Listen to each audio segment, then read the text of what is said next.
Welcome to the Inspection Empire Builder podcast. On today's episode, we're talking with JT and Central Florida Building Inspectors, one of the largest inspection companies in Florida. You don't want to miss this episode.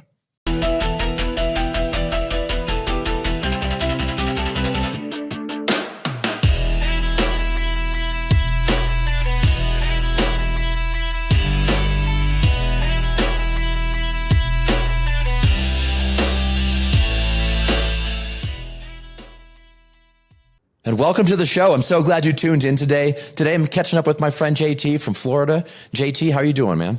Hey, I'm good, man. Just coming back from the IEB conference and running with all the energy that we got from it.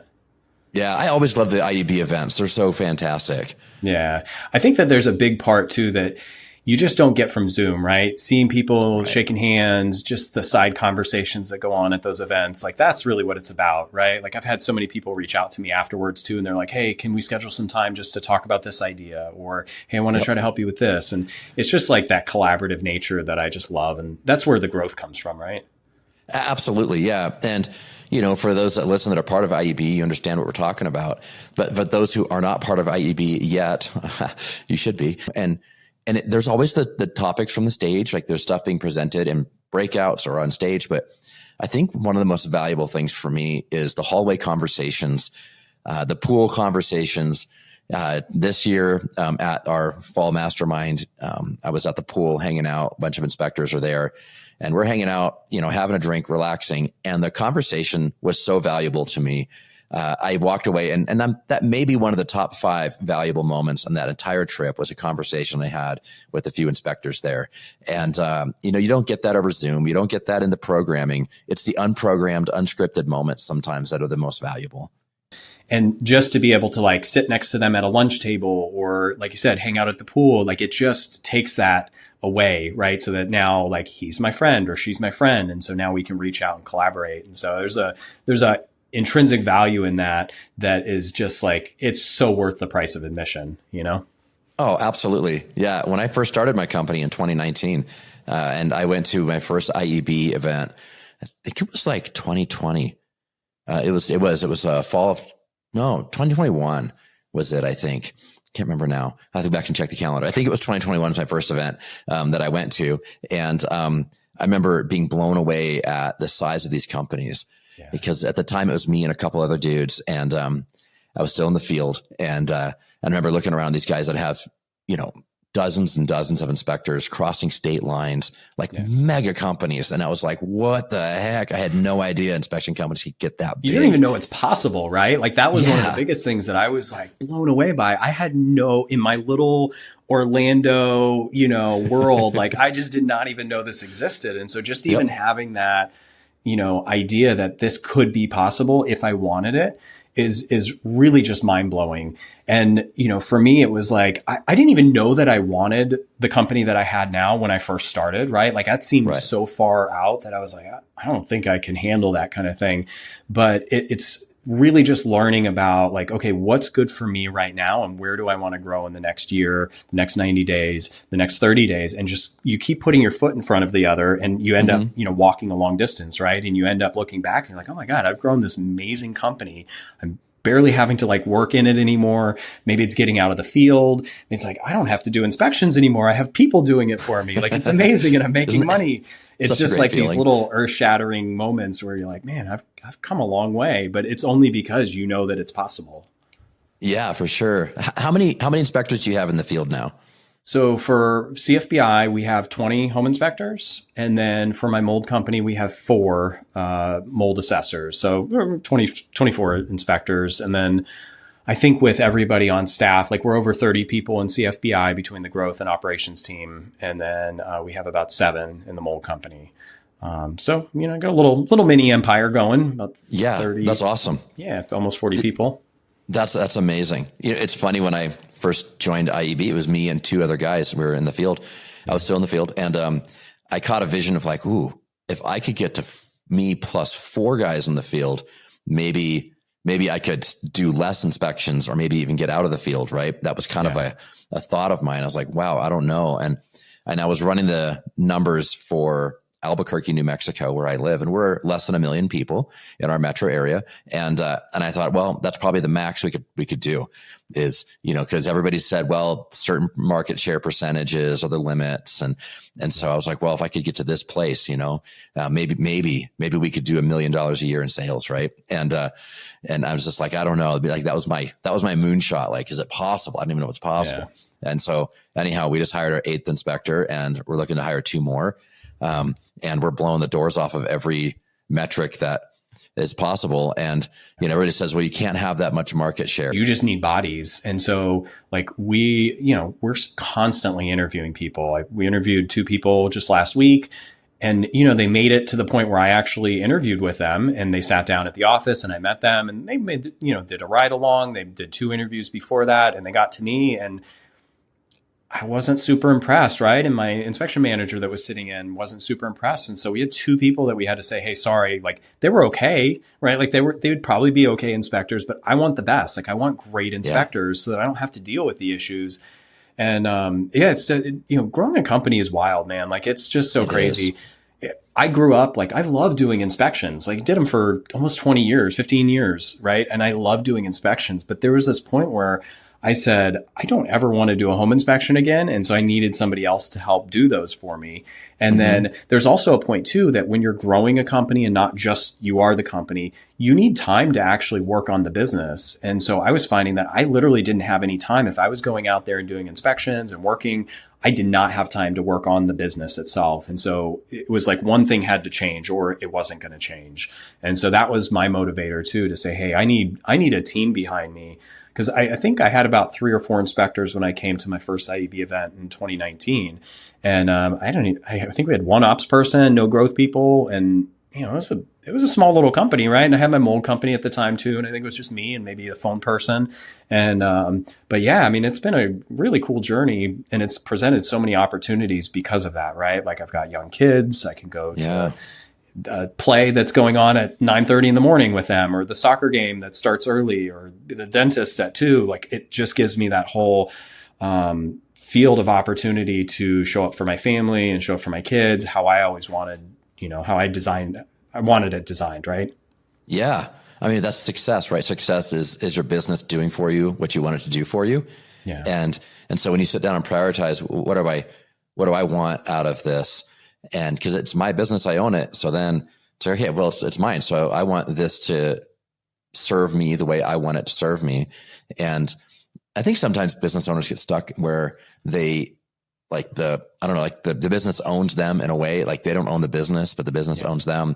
And they're just running around, like putting out fires all day long. And then it kind of controls their life, where if you put yourself in a position like you've done, and I've done too for myself, it's like, hey, if my kids have an event, I have the ability to like walk away and go do the thing with my kids. My kids' schedule, my kids are the most important thing to me right now. Like that's where I spend all of my extra time and money. I think it goes back to the ability to say no, right? Like as business owners, we get so stuck in this mindset, like we have to say yes to everybody. Otherwise they're not going to like us. They're not going to use us. And the ability to say no is probably one of the most powerful things that I've learned, but it's been a skill. It didn't come overnight either. No, man, I agree. And that was a tough one for me too, having to learn how to do that and how to set boundaries. And, I think when I was first getting started, my phone would ring, all the time, because realtors work all the time. And so it wouldn't be uncommon to have my phone ringing at 9 o'clock at night, 9:30 at night when I'm hanging out with, the family. And but then I had to learn how to put boundaries on that and be like, you know what, I'm not going to answer it. And, we're not saving lives here, people. Like, right, so it's true. Not like I'm not a doctor, then nobody's dying. That transaction might be dying, but nobody's dying, and at 9:30 at night, I'm not going to solve anybody's problems. It's, And so I had to learn how to set boundaries and be realistic with my time. Otherwise, the demands on your time are constant. They never stop. Yep. You got employees demanding your time. You got clients demanding your time. You have your family demand. Everybody's constantly looking for your time. Yeah. And so, so like I'm in control of my time, nobody else, and I'm going to choose where I put it. Yeah. Even just the no. It's like you're a steward of yourself, right? Like I'm a steward of this business.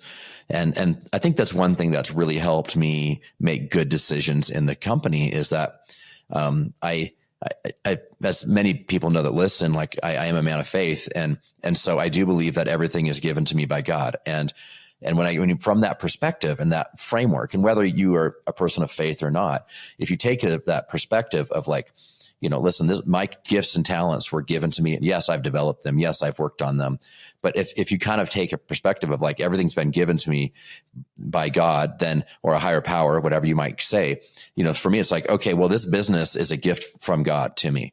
And so I'm going to take care of it because it's a gift.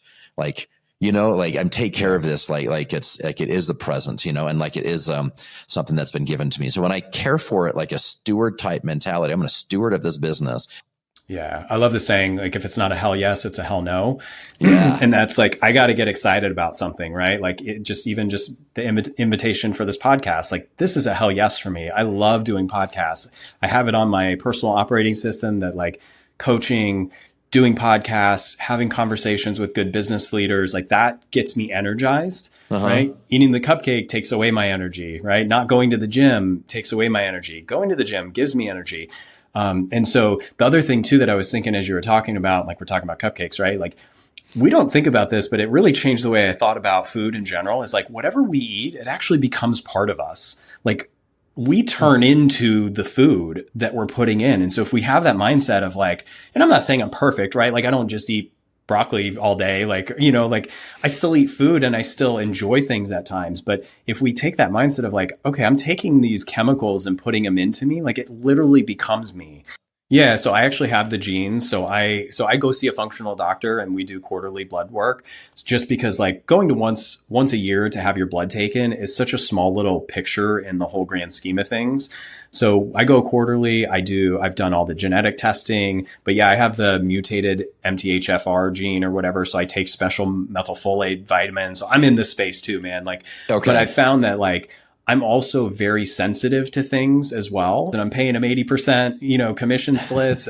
But like, I don't know that that's not the best way to do it unless I actually consult with some other people that may be doing it better or know more. And so like, yeah, it's the same thing with health space. Like I have my Aura ring that I track my sleep and I don't let it run my life, but I do use it to help check in to say, hey, do I need to go harder in the gym today? Do I have some more bandwidth? Was my sleep terrible last night? Like, should I take it easy?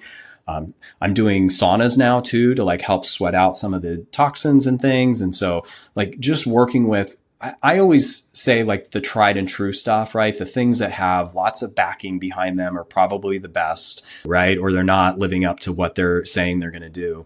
So it's tough, right? Like the health space is really tough. I really get into it. I have certain things that I do for my health. Like I make sure I do get enough sleep every night. My room is completely dark. It's cold. Like there's some staple things that you can do to help. Like I don't watch TV before bed. I read before bed to unwind my mind.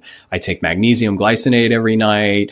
I make sure that, like I'm fully relaxed before going to bed. I don't drink caffeine after a certain time in the day. And like, I've cut that out. I mean, like, again, but these are things that I've gotten from blood work results because again, my cortisol is high. So I know that maybe like I was drinking full strength coffee right when I woke up every day. Well, now I've given myself 30 minutes to wake up. I drink some like coconut water or some sort of electrolytes with some water with it. I let my body naturally wake up so that my cortisol just isn't blasting out of the gate. And then I have something to eat and then I have some coffee. And so that for me, like in my 40s, right, my early 40s, like that's really helpful for me because I'm pretty high octane. Like I'm pretty, I'm type A, like I like things done how I want them, right? Like I'm already on the edge, right? Like I don't need any extra juice behind my stuff. So anything I can do to kind of blunt that, right? And make it so that I'm actually calmer is much more helpful for me in my current position in life. That's awesome. Yeah. I was always that type A driven, like motivated. I've been that like my whole life. And, the last couple of years, I've just been like super intense because I've realized it's not good for my health. Yeah.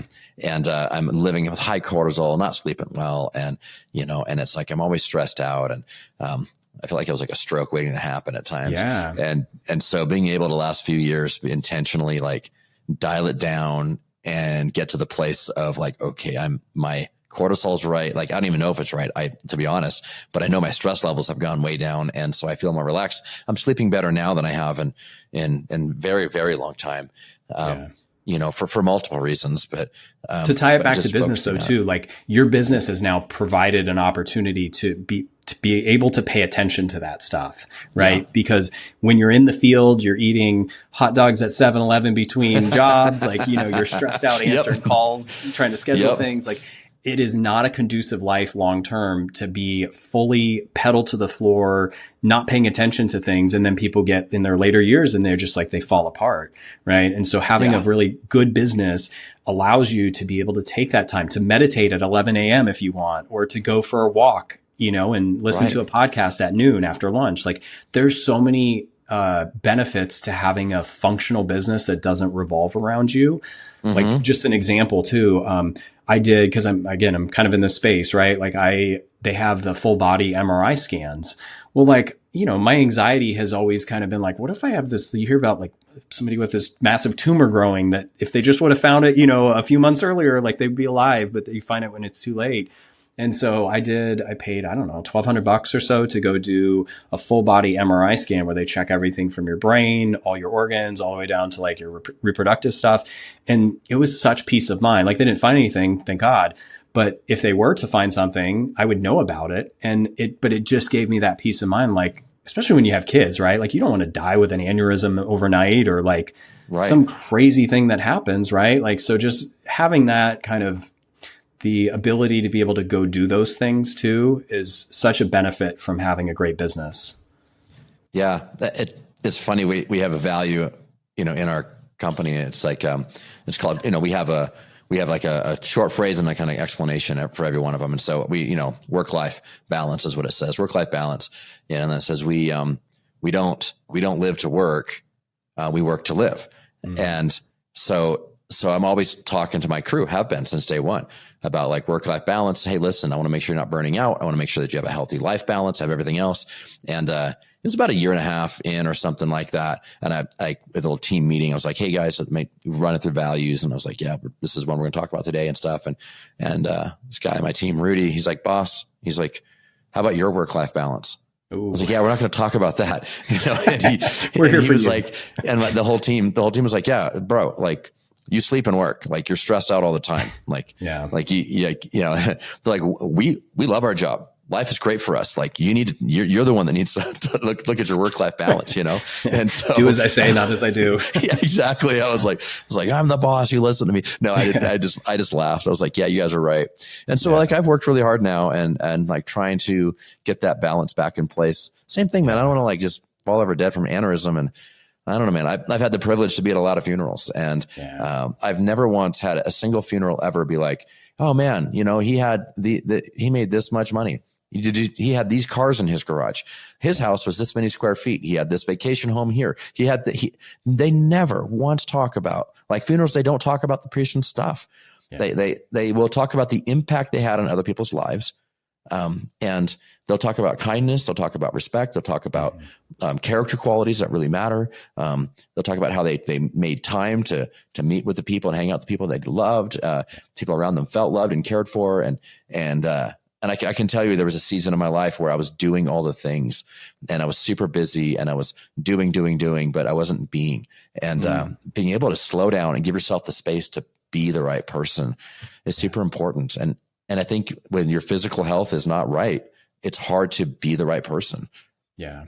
Yeah. There's a lot of value in peace, right? Like peace internally, peace in your world, like your life, like that's huge, right? Because I can show up so much better for my kids if things are peaceful. And it's not to say that every day is going to be amazing and I'm just walking around on a cloud all the time and nothing bothers me, but having that internal peace of knowing, hey, these are my values, these are my morals, these are what I want in life, like the clarity of reviewing that weekly to say, hey, this is where I want to go in life. But yeah, I mean, those are all character traits. It's emotional intelligence. Like, it's a lot of like internal stuff that we have. And, some people get really wrapped up on having those material things, right? There's nothing wrong with it, but what are you giving up in your life to get that, right? Like I'd much rather have a much more peaceful, balanced life and not worry about money, right? Happy. Like we have a mix of that, right? Like, oh, excuse me, let me re-say that. All of our inspectors are very happy with our business and like a company, but there are some people that don't pay as much attention to the health side of things and like maybe the stress level and the stress management.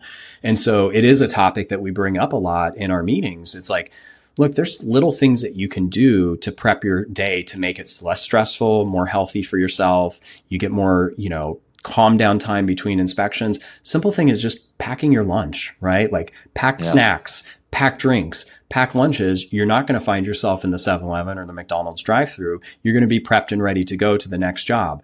Taking 5 to 10 minutes after the inspection and just staying in your car and calming down, right? Like just taking some breaths, eating that snack, making some calls to your loved ones, whatever that looks like, right? That can really like recenter you instead of just racing off to the next inspection. And then you're, cussing at everybody that's driving slow. And like, it's this snowball effect. So even if you are an inspector still in the field, there's still things that we can do to help mitigate the stress, to help our health, and to make sure that our day is really just as good as it can be if you're still in the field.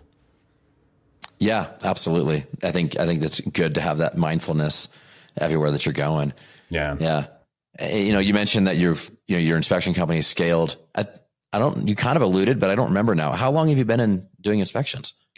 So my dad started the company back in the mid 80s. I was helping him in the late 90s, straight out of high school. I was even helping him during high school. And so, whatever, like 20 plus years, right? 20, 25 years that I've been part of the business. And then I took it over in 2008, but it was just me. Like it was just, my dad was like, here, take the company. I don't want it anymore.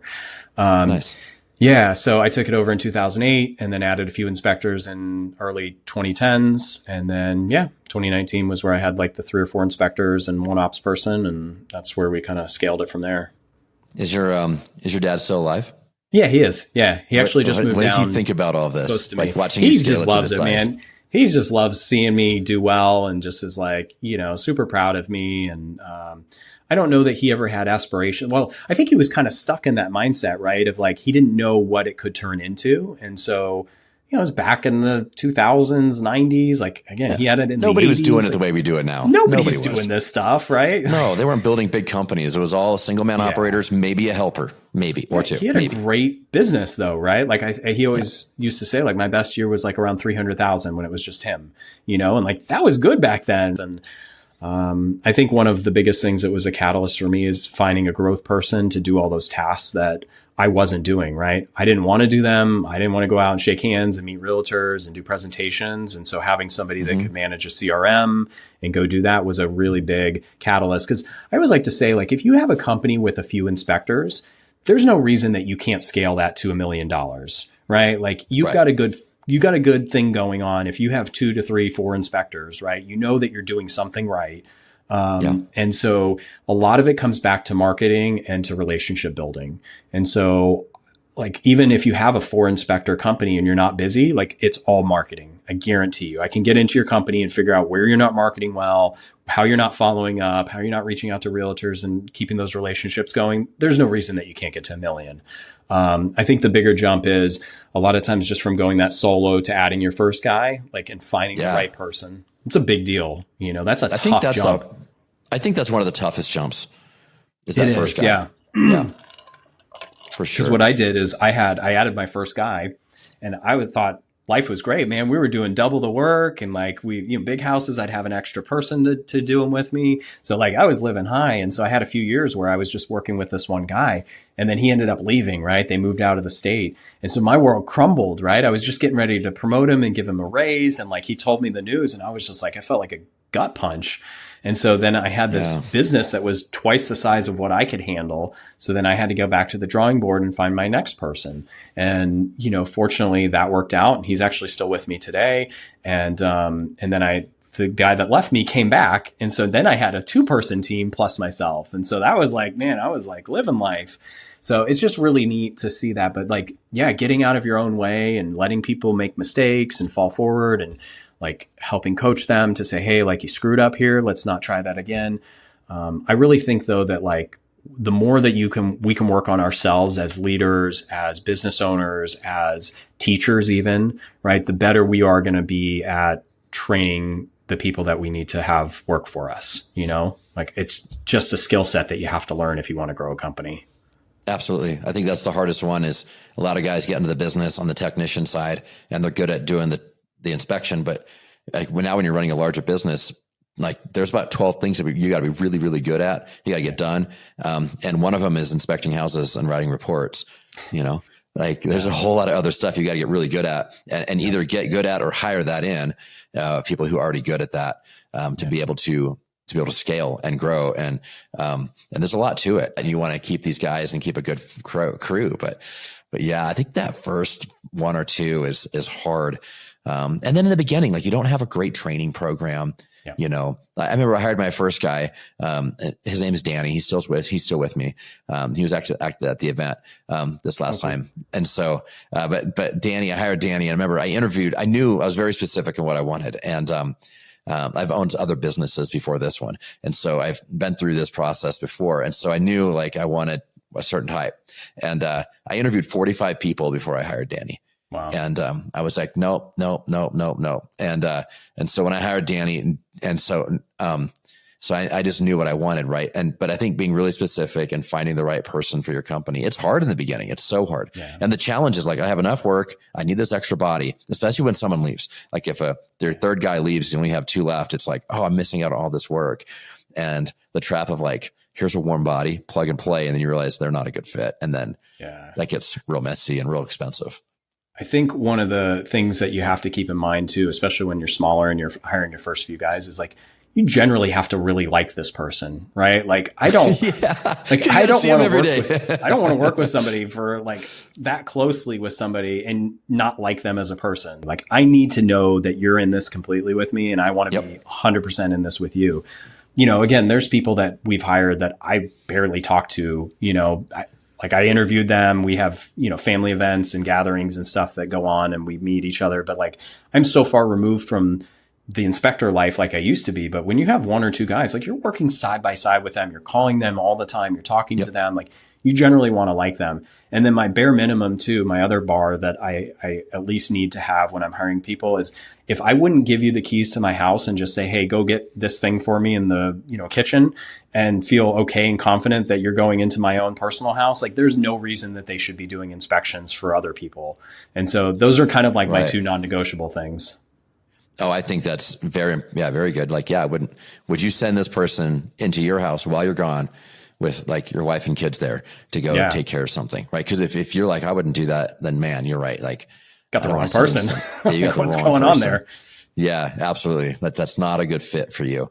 And that's really good. So the next event is Unite is coming up, our annual conference. I'm so excited. Me too. In fact, I was talking with Mark, the CEO, and some of the staff, and they're really looking forward. They're promoting it like crazy, and they're really hoping to make this the biggest one yet. And so I know that they have a target, but I think it's going to be the biggest home inspector event of the year, as far as like at least the biggest one we've ever pulled off. And so they're really excited about it. I'm excited about it. I heard a rumor that you are one of the speakers. Is this true? Yeah, it is. What? Yeah, I'm going to be diving into a cool topic. So fortunately, the event, they're usually all in Texas, right? And so the event this year is actually going to be in Orlando, which is my home area, right? So nice. I'm inviting lots of people from our team too to be there. I always take my leadership team with me everywhere I go. There's usually 4 of us plus myself, but I'm inviting the team leads and like anybody else that is part of the company because it's a no-brainer, right? It's in our backyard. And so I want to pull as many people into the IEB world and the culture as much as possible. I've seen people's lives change by going to RGT and going through that experience and learning about mindset and, creating bucket lists and just all these, the one sheet, and like just people's lives have changed from these events. And so I'm really excited that it's in Orlando. Mark asked me to share a little bit of my story. I can tease a little later about what the topic's going to be, but it's going to be really good. I look back at like what I got the most out of by going to events, and it's hearing people's stories and how they created what they created. And, we talk about like mindset strategy and tools. There's we love tools as inspectors. Tell me what software that you're using. Tell me what tool this is. Like, tell me how to do this, right? But if you back up a little bit, there's the strategy piece that is really, really important. And I feel like I'm pretty good at that, right? Like I can strategize really well and I can implement really well. But people are going to get from my talk, they're going to get a little bit out of everything, right? Like the why behind doing this, the how to do it, and then the actual, like, this is how I did it exactly, right? And so those types of talks have been very impactful for me. And so, yeah, I'm really excited, man. I'm very honored to be speaking. It's going to be a main stage event from what I understand. So yeah, I'm a little nervous too, you know? Yeah. You'll do great. And you have a great story. That's the thing. Like, you know, scaling and doing what you've done, you've built a pretty large company, and along the way, you're being able to share your story of like where the different steps along the way and how like you overcome different obstacles. And I don't know, I think that's pretty important. I mean, people need to hear that. I know that when I was first getting started and I would see these big companies, I'd be like, how did you do this? Yeah. Thanks, man. Yeah. It's really cool to be able to, you know, kind of peel back the curtain, right? And learn a little bit more about people. And I think that once you get to know somebody too, like it's just, I don't know, it gives me opportunities and different possibilities that I never imagined, right? Like, and I just learning from different people's mindsets and how they think and how they make decisions. I think that's one of my superpowers is like being able to make good decisions based off of the information that's in front of me, right? Yeah. We were chatting, I think, before this about like just being like bombarded with stuff, right? And not knowing what to do with it. And a lot of times it's taking that next step that's best for you and your company. I'm not trying to do what, you know, like if for me, like having 100 inspector company, that's a few steps down the road for me. Like I need to know what it's like to run a 30 to 50 inspector company, you know? And so like if I'm trying to implement things that 100 inspector companies doing, like I'm going to probably fail. And so, but I can still listen to somebody talk that owns 100 inspector company and learn from them and learn about their mindsets and the different stages along the way and what helped them. Because a lot of this at this stage too is really just deciding what you want to push the pedal down on and what you want to pull back, right? Like, hey, this was working really good. Let's keep doing this, right? This wasn't working good. Let's change it or let's remove it. And I think that sometimes in our culture too, we just keep adding. It's this mentality of like, I have to add this. I got to do more. I've got to bring this on. And there's like, I've said it before, but it's not like when you look at music, right? You've got the notes. It's not the notes that make the music. It's actually the space between the music that makes the notes or makes the music, excuse me. And so it's really like, you have to have that space in between and you have to be able to like, not just jam everything together. Otherwise it sounds chaotic, right? You've got to have that space to be able to evaluate things and see how things are going and then make course corrections as needed. And so just hearing somebody else's story too is really a neat opportunity for me to learn more about how they think, why they think, what they do, what the next steps are. But at the end of the day too, I still love tactics, man. Give me some tactics. I want to implement some stuff, you know? Yeah. I think being able to tell our story and having other people telling their story at the conference, it will be so cool because you get to hear what they did to implement along the way, right? Like, because the idea of like what got you here won't get you there. And so the things that I did in the very beginning for marketing and growth was total, like a lot of guys could implement that right now if they're a single man operator and they want to grow to 1, 2, 3, 4 guys. The things that I was doing back then are not necessarily the same things I'm doing now. Now I've had to change my marketing and growth strategy because it's a different company now. It's a different animal. It doesn't look the same. And then, you know, and I went from, 0 to 4 and now I'm pushing it. I'm at 8 and I'm trying to get to 12, right? That's my next target on my map is getting to that 12 inspector thing. Right. And so, but I'm now looking at guys, how are the guys that are doing 10, 12, 14, 15 inspectors? Like, how are they executing on their plan? What are they doing? And you know, cause I get inspired by that. Whereas the guy that has 100 inspectors, you know, I listen to them talking about their growth team and how they have 8 people and this is what they're doing. And they have KPIs that are of these types of metrics. And this is what they're looking for. In the back of my mind, I'm like, yeah, I see how you need to do that at 100 inspectors. you know? But I don't need a growth and marketing team. I need a growth and marketing person. That's like my size and scale. Like I'm currently doing all the growth and marketing. And so I need someone to help me with that because there's just a lot going on and I don't have the time for it or energy for it. And so, so like, I'm like, how do I get like a person helping me? Not like the whole but team, for me, right? like listening to that conversation, right? Like listening in that example, I could listen to what I need to start planning for. Right. Yes. Like, okay, these are the things that I need to be aware of because once I get that person, I got to do something with them, you know, and I got to figure out how we're going to lead them and what they're going to be responsible for. So I can still get out of that conversation exactly what I need for my company at the next step of hiring a growth person. 100%. Yeah. We have a growth team. Okay. Right? So we have a growth team. You have 20 inspectors, right? You're 20 plus. Yeah, of course. Yeah. We have a manager. So Natalie's our growth manager and we've got another business development specialists. And then we have an admin. And then we just hired another boots on the ground for one of our expansion areas for Tampa. So we've got 3-4 growth people, right, on our team. And so, but like we are planning for the future as well. So like, do I need 4 people on a growth team right at this very moment? I would say yes, but it's not because we're just keeping things still, right? Like we're planning on growing and adding a few more inspectors out to Tampa. And so I don't want to hire somebody and not have any runway for them to grow. You know, and like another big thing with growth is that I want collaborative nature. I don't want a bunch of typical salespeople just headhunting out there and poaching people and this like me against you. Hey, that was my agent. That was my office. You know, like we have set up a really neat team to where it's all collaborative in nature. Everybody's willing to jump in and go help out at this event if somebody's not able to. And like we're all growing together. We're all rowing in the same direction and we all get compensated for it because of the growth that the company does. So it's a really growth is one of those topics too that like we could talk for hours about on how to do it, how certain people are doing it, what's the best way to do it. Like it's a really interesting topic. I think that for most companies, though, when you're smaller, like either the owner's doing it, right? Or the owner's asking the inspectors to do it and the inspectors aren't doing a good job at it. Or you hire that person to go out and actually do it. I see it as a non-negotiable position in my company to manage marketing, to manage our presence in the community, to manage realtor relationships. Like it is an invaluable service. So I would say if you have at least a few inspectors, you probably should be looking at a growth person. Absolutely. And my personality is such that I love doing that. Yeah. So I'm definitely the extrovert. I'm the guy that's out there mixing it up. I'm hanging out with them. And I'd love to go, like I basically go party with realtors all the time. And that's kind of how I look at it. I know I'm showing up to their sales office. It's not a party, but I walk in the room as if I'm bringing the party.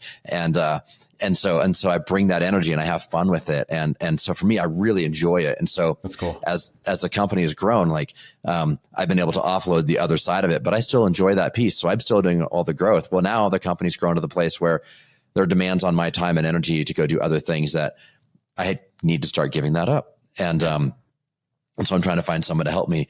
But different owners are wired different ways too. You know, like some people are very much like operations, systems, processes. Like they get into the gears really, really heavy.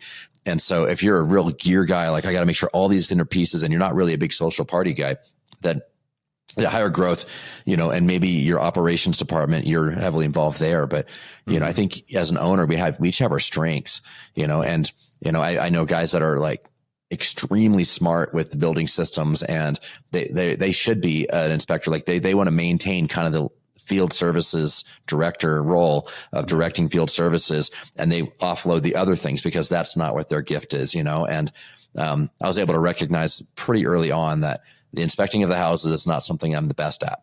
Yeah. And I mean, I tell you that when I got out of the field, the quality went up. Not gonna lie. Like it was one of those things. And then same with operations. Once I got out of operations and I got that delegated and working, you know, the quality went up. And so it's, so now I'm hoping to find that growth person to hopefully the quality will go up. Yeah. I always laugh too, because we're big into AccuMax and RSTMM and that kind of thing. But like when I did my AccuMax, you know, and I ran my profile, like it came up as CEO. Like I am not an inspector, but I spent years of my life doing it, but it was going against like my nature, right? Like I could mold myself into that inspector role, and I did a good inspection. I loved like I loved it for a point, but man, my wiring is not an inspector. You know, like once I fell into the proper role and I'm actually the CEO, like things are so much easier, right? Surprise, surprise. Yeah. So much easier. Yeah. I love my life. I love my business now more than I ever have. And it's because I'm doing the thing that I'm wired to do, that I am uniquely designed and built to do, like that. Like I'm firing in all my cylinders the right way. And I'm not trying to do something that's outside of my sweet spot right now. And I'm telling you, get the right people doing the right things and the company runs so good. Yeah, exactly. Yeah. And it, like you said, it'll be a better company for it too, when you get the right people in the right seats. Yep. So cool. Unite is coming up in March. It's in Orlando. My kids are going to come with me. So what are you going to talk about? So I had started my mold company back in 2006. And so I'm going to actually be breaking that down into how to, parallel a home inspection business with another company. Right. And so having a mold company was a huge blessing for me. One, because it provided some variety for me to go do something else, right, besides home inspection. So the other benefit too is that the client base is different. It's typically homeowners. They are looking for help. It's a very consultative role. It's a very fulfilling role because people are sick in their houses. They've had water damage. Yeah. They pull off a baseboard. They find mold. They freak out. And so it's not looked at, like a lot of times home inspections get looked at as like a necessity, right? Like a not so great necessity that has to happen during the transaction. Whereas the mold world is like, man, I need you, come help me. So it just changes the dynamic between the relationship. Complaints are almost non-existent. Obviously, if you miss something, they're going to be upset, right? But it's just non-existent. We're able to help people put their houses back together from, doing the pre-testing to the post-testing after the remediation gets done. So it's just a different world. And also it provides a lot of benefits too. Like the inspectors are great mold inspectors. So you can take older, tired home inspectors and turn them into mold assessors. And it's like a whole new world for them and they can continue to do it. Oh, I love that. Yeah. So just, there's a lot of things that I'm going to touch on in the talk about, the how to do it, the why to do it. Like there's a lot of great benefits of doing it, not to mention sellability down the road. Like it's a really interesting industry to be in. And so I've been in it for 20 years. Like I started the company back in 2006. We're approaching 7 figures this year for the business. So I'm going to teach you and kind of break down that whole process of how to build a successful IAQ company. I love that. Yeah. Well, this has been a great episode and loving having you on here. I love being on here. I can't wait to see you in March at the next at the Unite event. Be here before we know it, man. It's crazy. I know, right? It'll be right around the corner. If someone's listening and wants to get a hold of you, may have questions about something you're doing, what's the best way for someone to get in touch with you? Yeah, I mean, you can find me on Facebook. I can give out my work email too. So it's jt@cfbinspect.com, like Central Florida Building Inspect.com. You can find us online, Elite Mold Services, CFBI. We just started a commercial division as well. So we've got CFBI commercial going and that's been doing really well. So I love just chatting with business owners and, seeing how you guys do things. I'll share what works for me. And like some of the best conversations I had at the convention were just kind of off on the side and people picking my brain and I was picking theirs and it was really cool. Yeah. That's awesome, man. Well, thanks for being on the show. Yeah. Thanks, dude. Appreciate it. It's always good seeing you. You too.